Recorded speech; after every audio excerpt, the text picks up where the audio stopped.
I texted my wife's lover while they were together and said, "Tell her I'm divorcing her." The cell phone shook in my hand when I pressed send. The room felt like too small a space to contain the chaos unfolding inside me. Every piece of my mind was on the verge of collapse, trying to process what each word I had just written meant. Betrayal. It wasn't just a word, it was a crushing weight that had come crashing down on me with devastating force. The past few weeks had been a blur of barely concealed whispers, lame excuses, and a subtle but unmistakable change in the way she looked at me. That smile that was once mine, that touch that used to be ours, were now filled with a distance that she didn't bother to hide. And then, confirmation came. Out of an oversight, she left the phone on the counter, the screen on, a message still visible. "Today was incredible. I can't wait to see you again." It was as if the ground had been ripped out from under me. My heart hammered in my chest, the blood seemed to freeze in my veins. It wasn't her name in the message signature, and I knew exactly what it meant. That night, as she smiled casually at me at the dinner table, trying to keep up appearances, I watched her like a stranger. How many lies had been told? How many nights did I sleep next to her, believing we were still one, while she gave pieces of herself to another man? The moment of the message was not planned, it was visceral. I wanted her to know, but I didn't want to be the one to tell her. I wanted him, the other, to become an unwitting messenger of the destruction they had both caused. It was a direct blow to the open wound of betrayal. When the answer arrived, I felt the bitter taste of anticipation. "She is in shock. I didn't expect that from you." Didn't expect it. A bitter laugh escaped, echoing through the empty room. She didn't expect me to find out, she didn't expect me to react, she didn't expect her betrayal to have consequences. But, most of all, I didn't expect that I would be the one taking the reins of a story she was writing without my consent. The next few hours were a mix of anger and a cold calm that scared even me. The anger was understandable, almost expected. But the calm, that came from a deeper place, a corner of the soul where all that was left was resignation and a burning desire for justice. I was no longer a cuckolded husband trying to figure out where it all went wrong. I was a man determined to expose the flaws in the sandcastle she and her lover had built. Meanwhile, images from the past continued to haunt my mind. The laughs that felt genuine, the nights she seemed to love, the plans we made for the future. Was all this real or just a facade? Betrayal not only destroys trust, it destroys the perception of what was true and what was a lie. I wondered how she would react when he delivered my message. Would she cry? Would you be furious? Or, worse, would he simply shrug his shoulders, as if I were just a minor obstacle on his way to a new chapter with him? This uncertainty gnawed at me as much as the betrayal itself. As I waited for any sign of her, I began to visualize what would come next. It wouldn't just be the end of a marriage, it would be the beginning of an inevitable sequence of consequences. Betrayal is a chain, each link carrying the weight of the previous decision. And I knew, deep down, that neither of them would come out of this story unscathed. What would she say when she finally faced me? Would you try to justify the unjustifiable? I was feeling alone. It wasn't about you, it was about me. All the excuses I'd heard before in other people's stories seemed insufficient now, petty in the face of the magnitude of what she had done. But there was something more, something that held me to that situation with a mixture of anger and fascination. Her lover. Who was he really? Did he know what was at stake? Did he understand that the woman he wanted was trampling on the years we had built together, the memories we shared, the promises we made? Or was he as blind as she was, so consumed by lust that he couldn't see the damage he was causing? I imagined the two of them together, the tension inevitable when he delivered the message. Would he hesitate? Or would you say everything at once, like someone ripping off a bandage quickly to avoid prolonged pain? And her, how would she look at him after that? Would she still see him as the man worth risking everything for? That was what I needed to know, that was the question that consumed me. Not just why she did what she did, but what would really be left of them when the illusion of the affair was shattered by the reality I had just imposed. And so, the wait continued, filled with silence and doubts. But one thing was certain, the message I sent was just the beginning. The storm was yet to come, and no one would emerge unscathed when it finally reached its peak. Welcome to our channel. Here, we do not support or tolerate any type of betrayal. The stories you will hear are fictional, but they carry a powerful message, showing how betrayal can devastate lives, destroy trust, and ruin relationships. Get ready, because today's story is intense, exciting, and full of twists and turns. Take a deep breath, because what comes next will shock you. Good story. Ethan and Clara were the kind of couple that seemed taken from a perfect portrait.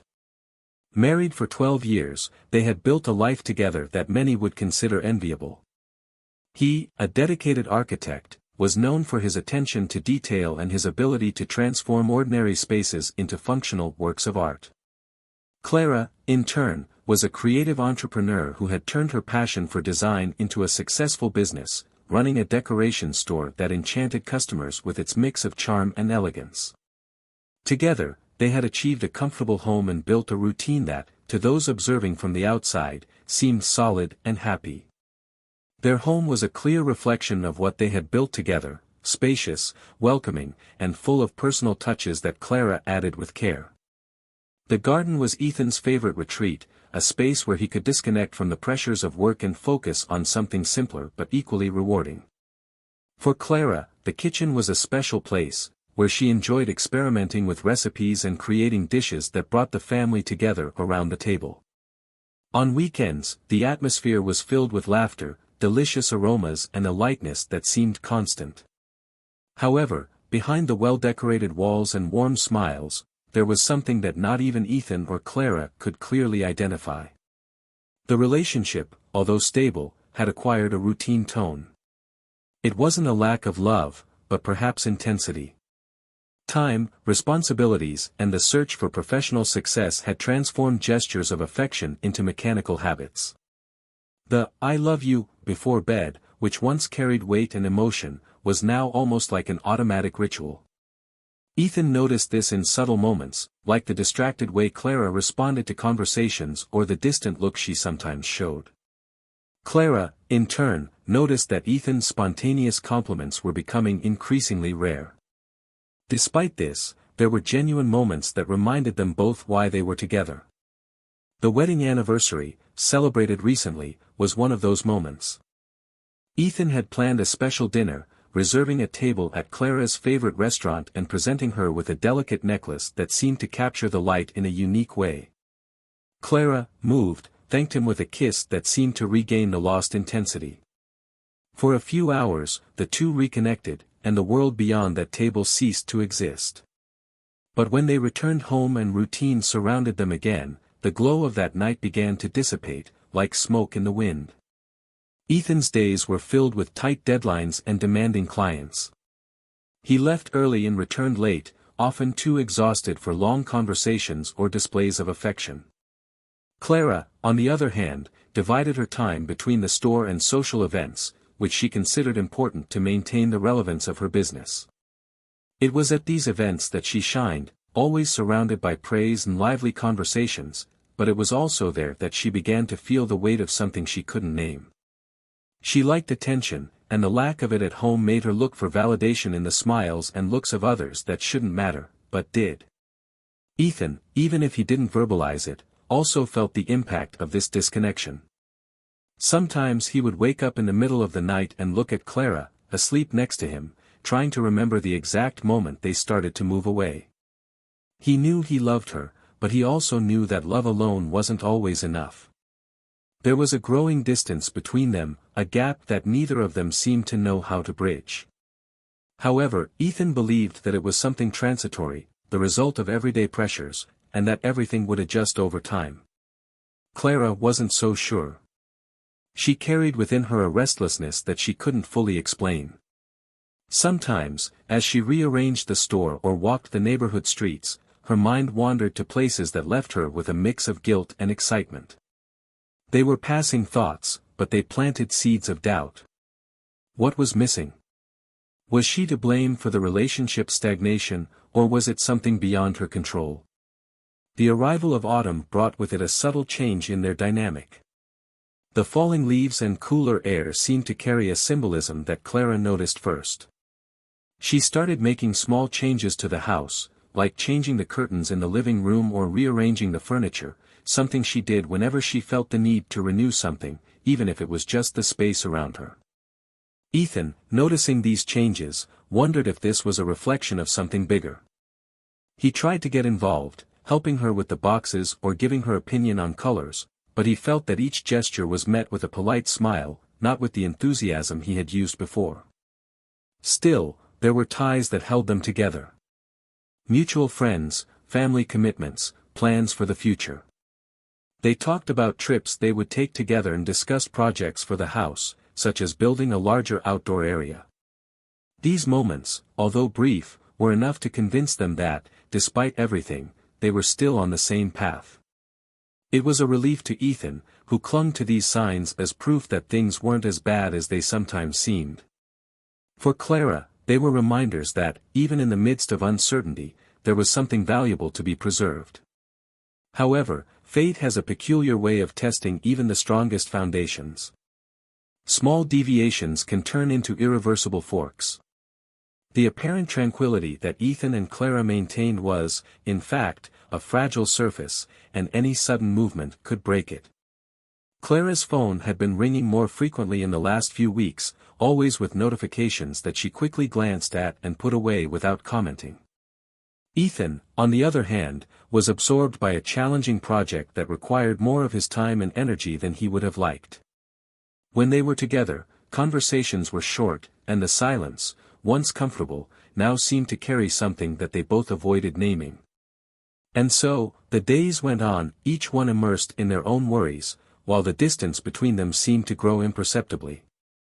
What they didn't know was that this distance was about to be confronted in a way none of them could have predicted, and the impact of this collision would change their lives forever. The days that followed seemed normal, but carried a tension that, although invisible, was present in every gesture, in every word that Clara and Ethan exchanged. Ethan continued to be immersed in his projects, but now there was a tiredness that went beyond the sleepless nights and tight deadlines. It was the weight of something he couldn't name, but it was present in the way Clara looked away, in the distance that seemed to grow between them even when they were sitting side by side on the sofa. Clara, on the other hand, was increasingly restless. Her thoughts were a whirlwind of doubts, conflicting emotions, and desires she didn't know how to control. It was as if something inside her was crying out for change, something she feared and desired at the same time. One day, Ethan came home from work early, carrying a surprise with him. He had finished an important project and thought it would be the perfect opportunity to do something special for Clara, something that could rekindle the connection he felt was slipping away. He stopped by the flower shop and chose her favorite flowers, bought wine and decided to prepare dinner at home. As he set the table, he felt a breath of optimism, as if that simple gesture was the first step towards something bigger. But Clara's arrival changed the tone of the night. When she walked through the door, carrying her cell phone in her hand and a distracted smile, she didn't immediately notice Ethan's effort. He called her from the kitchen, and only then did she notice the tidy table. His smile widened, but there was something forced about his reaction. Dinner conversations were punctuated by long, reflective silences. Clara was grateful for the effort, but Ethan noticed that she was distant. She looked at her cell phone frequently, trying to hide it, and each vibration seemed to pull her into a world he couldn't access. When he finally asked her if something was wrong, she denied it, smiling softly and saying she was just tired. Ethan tried to believe, but the discomfort grew inside him like a lingering shadow. He knew something was changing, but he didn't know how to face it without seeming paranoid. The weeks that followed brought more signs, each one more obvious than the last. Clara started going out more frequently, always justifying it with work commitments or meetings with friends. Ethan tried not to create stories in his head, but the uneven schedules, vague excuses, and change in her behavior were impossible to ignore. One day, while she was in the shower, her phone vibrated on the living room table. Ethan tried to resist, but curiosity, mixed with fear, was stronger. He picked up his cell phone and saw a message that made his heart race. "I can't wait to see you tomorrow. You looked beautiful today." He dropped the device immediately, as if it were too hot to hold. He sat on the couch, his body rigid as he tried to process what that meant. That night, as Clara slept beside him, Ethan lay awake, staring at the ceiling, his chest heavy with questions he didn't know how to answer. Who was the person behind that message? How had Clara gotten to this point? And most of all, what should he do now? He couldn't confront her directly, not yet. He needed answers, but he also needed proof, something that would confirm his suspicions and give him the courage to face the truth. It was then that Ethan decided to watch in silence.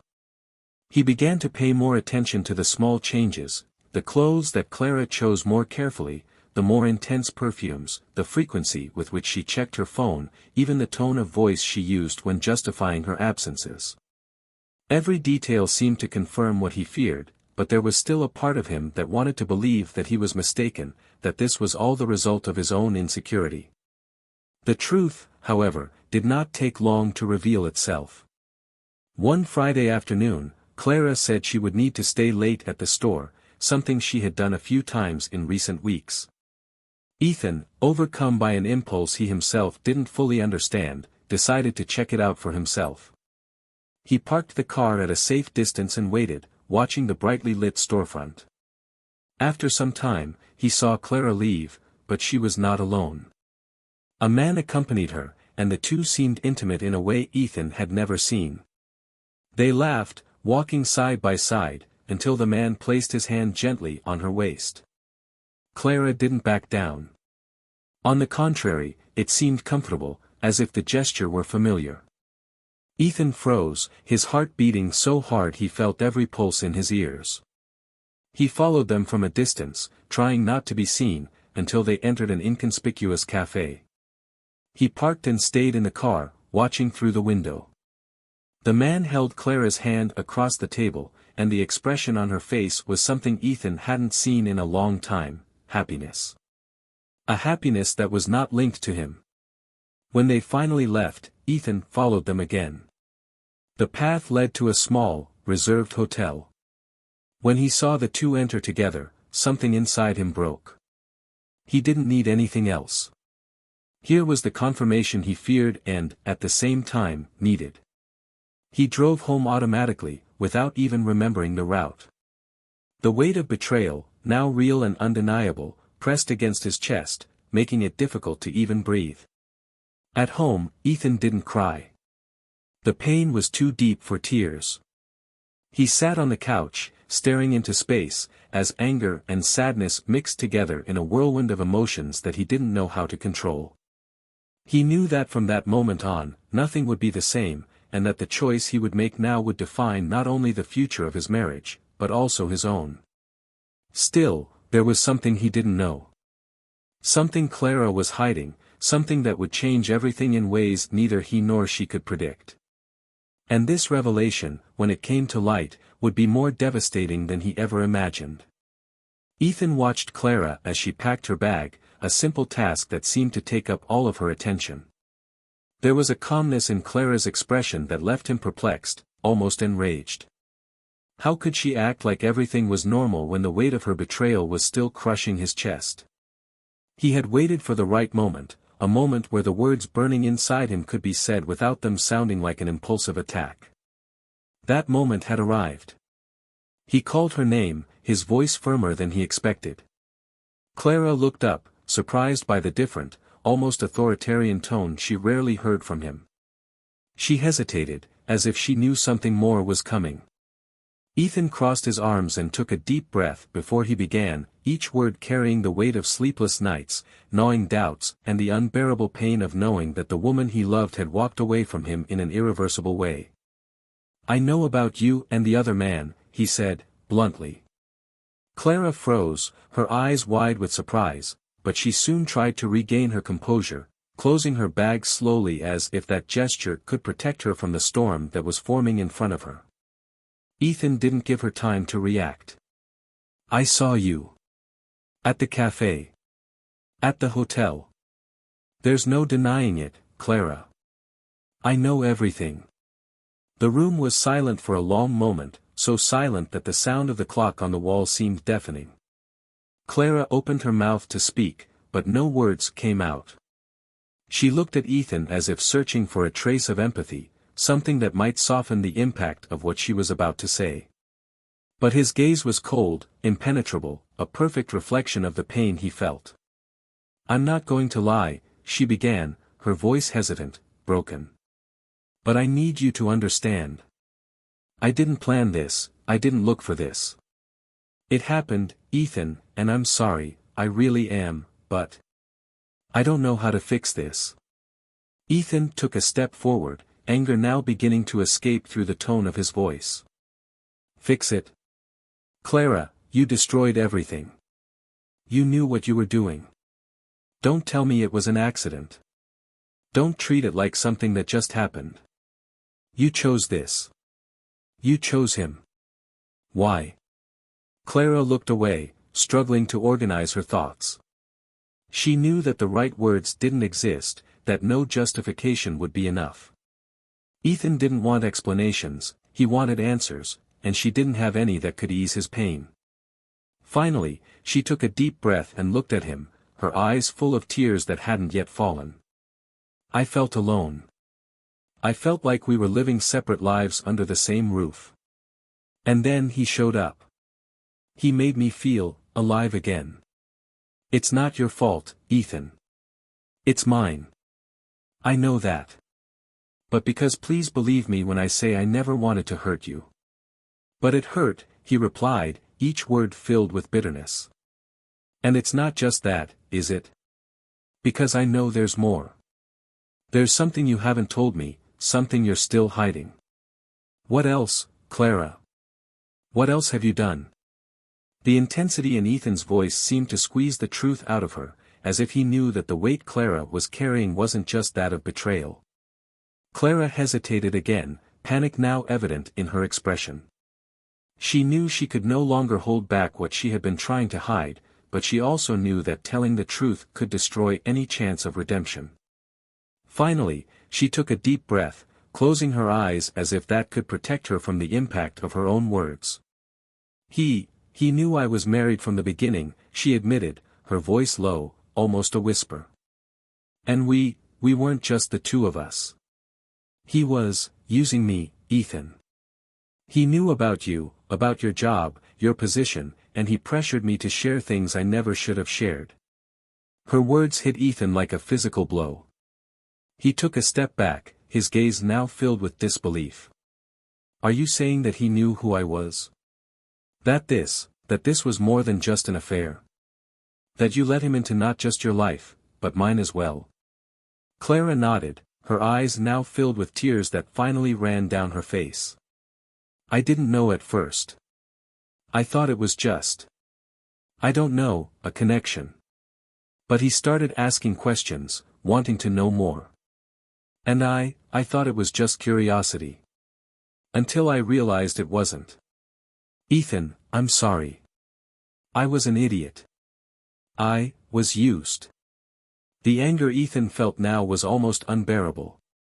He turned away, walking around the room as if trying to find an escape point from the overwhelming pain.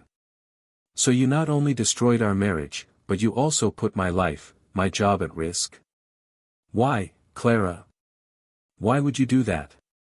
She tried to get closer, but he raised his hand, asking for distance. Don't come any closer.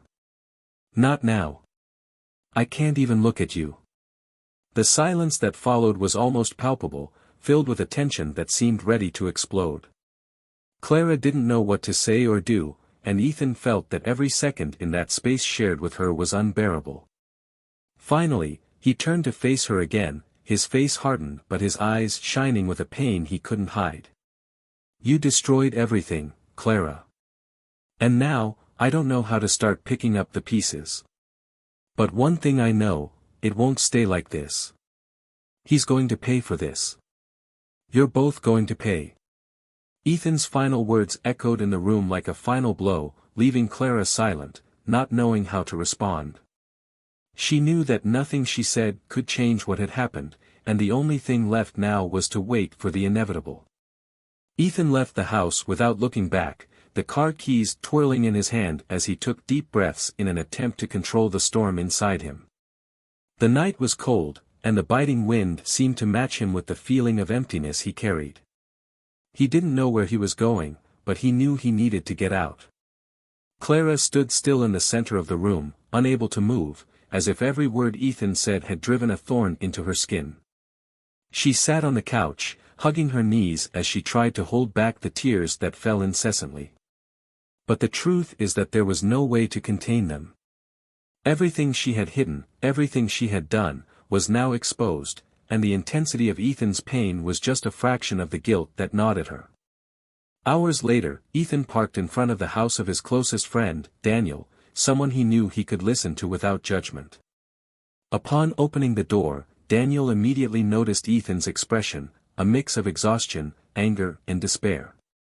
Without saying a word, he gave way for Ethan to enter. Already in the kitchen, with a glass of whiskey in front of him, Ethan began to speak. Each word was a piece of her pain being shared, a weight being lifted from her shoulders.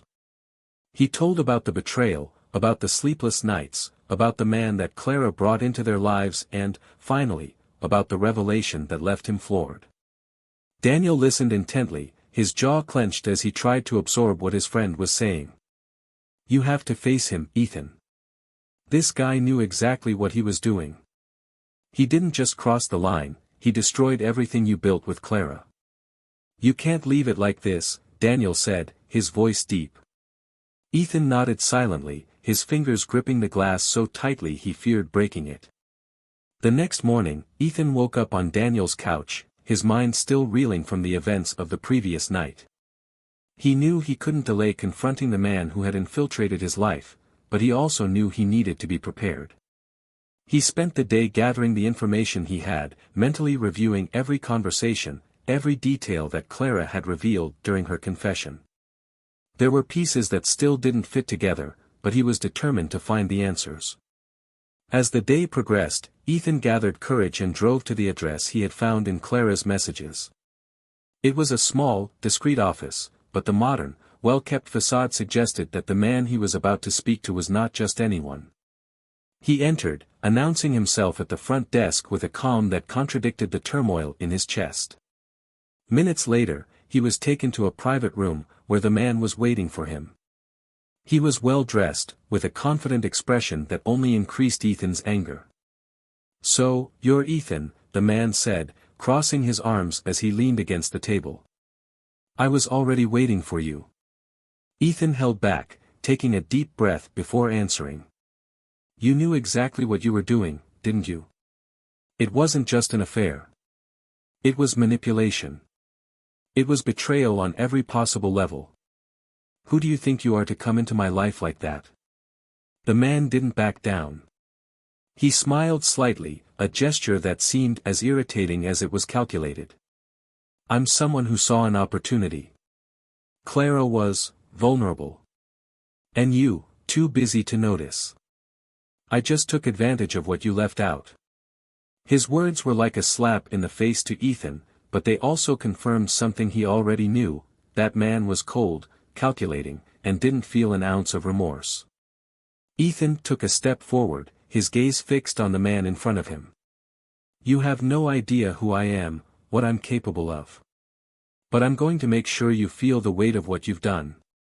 You've risked more than you know, and I'm going to destroy every bit of that arrogance you display. The man shrugged, but there was something in his eyes that showed a flicker of concern. Ethan left the office, each step heavy with determination that this wouldn't end there. He knew he needed to act, but he also knew he couldn't do it impulsively. He spent the next few weeks gathering evidence, documents, and building a meticulous plan. Every detail was calculated, and he would leave no room for error.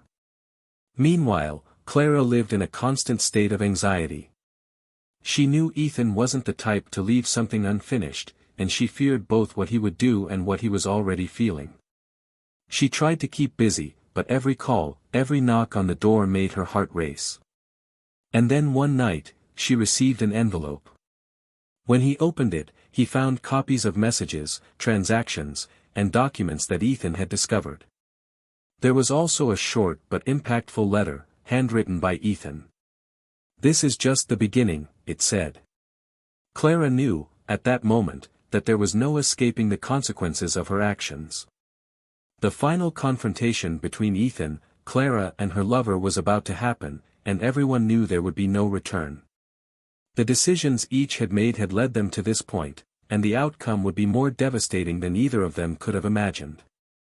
Ethan came away from the confrontation feeling bittersweet.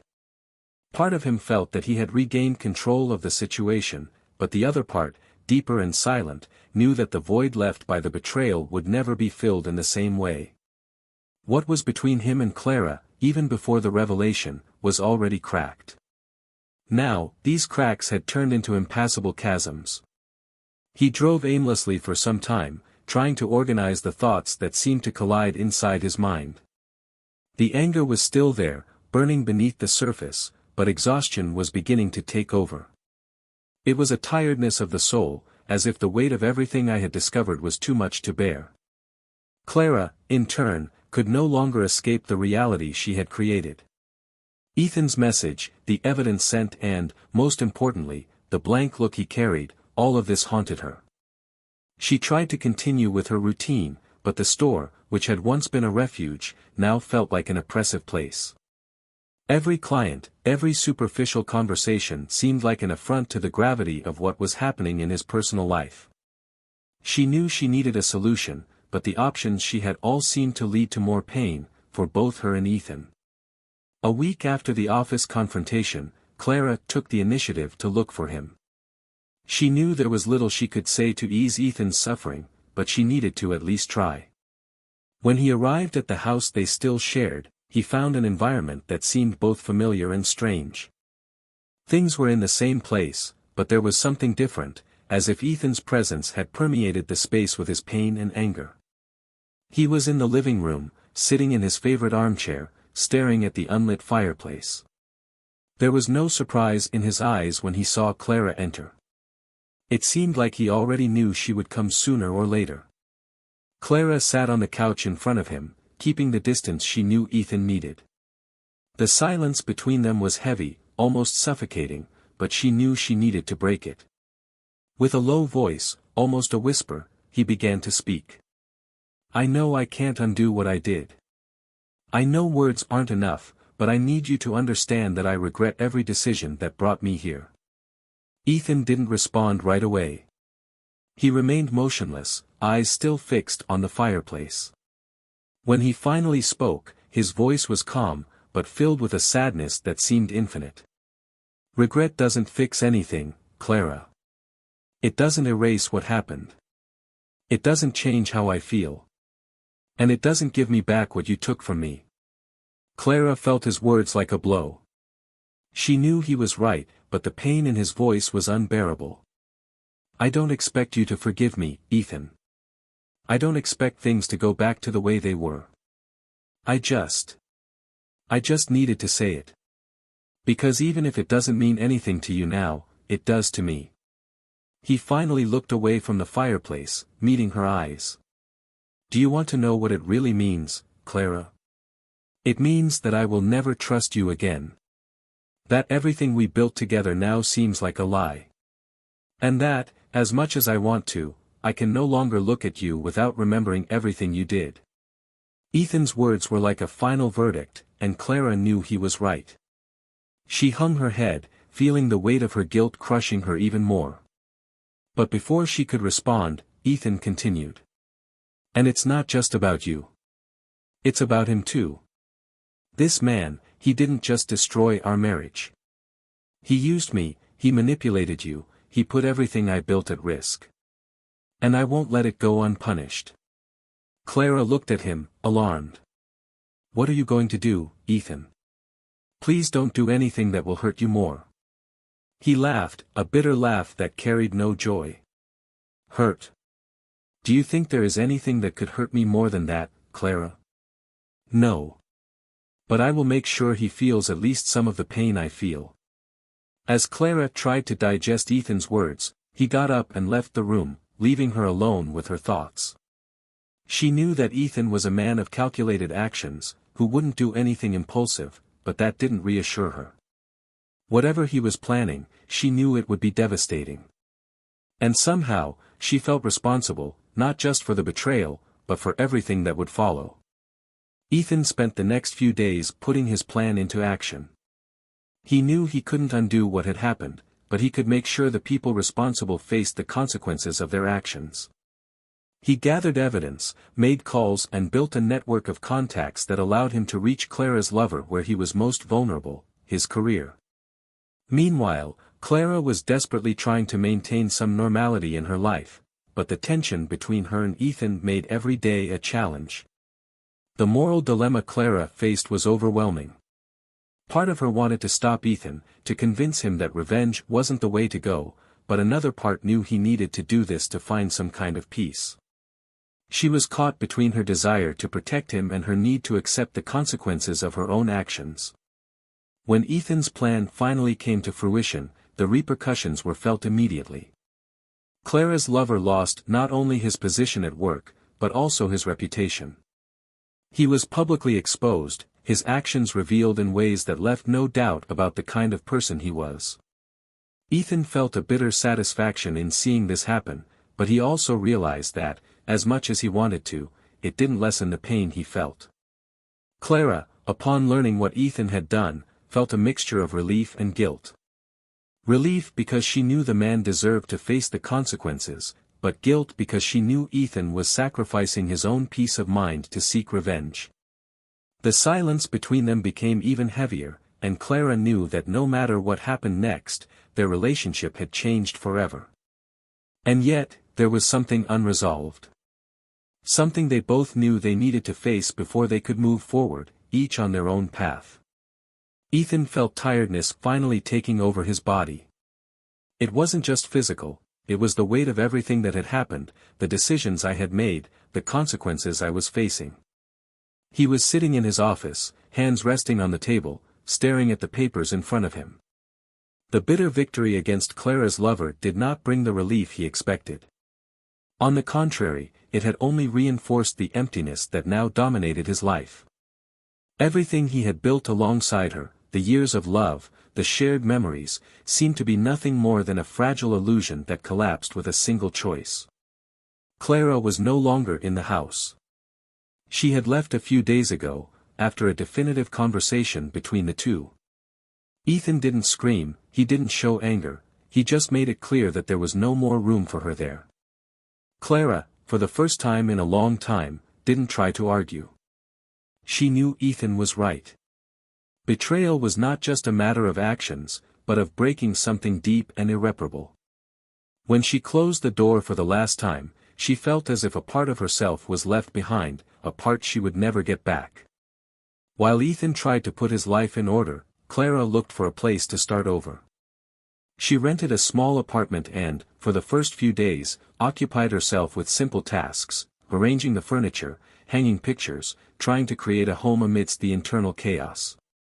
But every empty space, every silence echoing off the walls, seemed to remind her of what she had lost. She knew her choices brought her to this point, but the pain was overwhelming. Clara started writing, filling notebooks with reflections, trying to understand where exactly she had lost her way. The public exposure of Clara's lover was devastating for him. Without a job, without credibility, and with his social circle reduced to a few contacts, he finally felt the weight of his choices. The doors that once opened easily were now closed, and the people who had once smiled at him looked away. He tried to contact Clara, seeking comfort or some sense of familiarity, but she refused all attempts. He was alone, facing the fall of a life he himself had sabotaged. Ethan, on the other hand, began to find small glimmers of hope amidst the chaos. After months of emotional isolation, he accepted a colleague's invitation to dinner. It was a simple night, but he realized he was able to smile again, to feel human even in the midst of pain. Conversations were light, and no one asked about Clara or what had happened. He was just Ethan, a person trying to rebuild his life. A few weeks later, during a social event, Ethan met someone. She was different from Clara in many ways, but what caught his attention was the kindness in her eyes, the way she listened with genuine interest. They talked for hours that night, and Ethan felt something he hadn't felt in a long time, a spark of possibility. It wasn't immediate love, but it was something he was willing to explore, a step toward healing. Clara also began to rebuild her life. She found a therapist, someone who helped her face not only the consequences of her actions but also the reasons behind them. For the first time, she began to understand the wounds she carried, the fears and insecurities that led her to seek validation in destructive ways. The process was painful, but also liberating. She knew she couldn't turn back time, but she could learn from what had happened. And most of all, I could try to be a better person. Time passed, and contact between Ethan and Clara became rare, restricted only to practical matters. They both went their separate ways, but the impact of their choices remained with them. For Ethan, it was a reminder that trust is precious, hard to earn and easy to lose. For Clara, it was a lesson in responsibility, in how the choices we make can shape not just our lives, but those of everyone around us. Ethan has found something close to peace in his new life. He didn't forget what happened, but he also didn't let it define who he was. He and Clara never saw each other again as they were before, but there was a silent acceptance that, perhaps, this was what was best for both of them. The pain they share became a milestone, a turning point in their lives that, although devastating, forced them to grow. And so, the story came to an end, not with the promise of a new beginning together, but with the certainty that, sometimes, the end of something can be the beginning of something else. Ethan moved on, Clara found her redemption, and her lover, well, he was left to face the ruins of his choices alone. Each carrying the scars of their actions, but also the lessons that came with them. If you made it this far, tell us what you thought of this story. What was the most impactful part for you? We want to know your opinion, so leave your comment. Don't forget to subscribe to the channel for more stories like this. And remember, betrayal is never the way. Here, we tell fictional stories to show how wrong choices can destroy lives, but we believe that respect and honesty are the true pillars of any relationship. Until the next story.